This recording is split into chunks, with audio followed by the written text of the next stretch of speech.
যুক্তরাজ্যে সম্প্রতি উগ্র ডানপন্থীদের দাঙ্গার কারণে নিরাপত্তাহীনতায় ভুগছেন মুসলিমরা। চলমান এই দাঙ্গার পূর্বে মাত্র 16% মুসলিম নাগরিক যুক্তরাজ্যে নিজেদের নিরাপত্তা নিয়ে উদ্বেগ জানাতেন। 20% মুসলিম জানান তারা জুলাইয়ের শেষ দিকে সাউথপোর্টে একটি ক্লাবে ছুরিকাঘাতের ঘটনার আগেই হিংসার শিকার হয়েছিলেন। মুসলিম ওমেন্স নেটওয়ার্ক নামে একটি প্রতিষ্ঠানের জরিপে এসব চিত্র উঠে আসে। আরব নিউজের এক প্রতিবেদনে জানা যায়, মুসলিম ওমেন্স নেটওয়ার্কের জরিপে বলা হয়, বর্তমানে অন্তত 75% মুসলিম ব্রিটিশ মনে করছেন তারা চরম নিরাপত্তাহীনতায় ভুগছেন। যুক্তরাজ্যের সাউথপোর্ট শহরে একটি নাচের কর্মশালায় ছুরিকাঘাতে 3 শিশু নিহত হয়। ওই হামলার জন্য এক মুসলিম শরণার্থী দায়ী।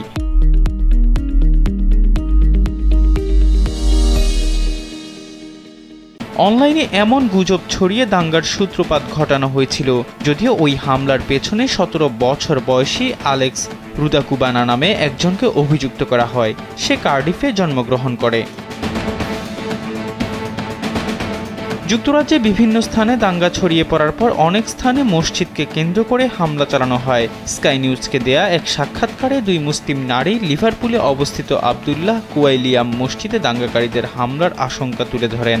মুসলিম উইমেন্স নেটওয়ার্কের প্রধান নির্বাহী ব্যারোনেস শায়েস্তা জাহির স্কাই নিউজকে জানান, গত 1 দশক ধরে দেশটিতে মুসলিমদের উপর বিদ্বেষ ক্রমাগতভাবে বেড়ে চলছে।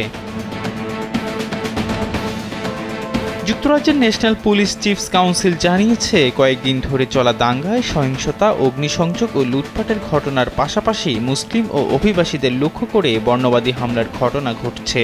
এসব ঘটনায় এখন পর্যন্ত 1000-এরও বেশি দাঙ্গাকারীকে গ্রেফতার করা হয়েছে।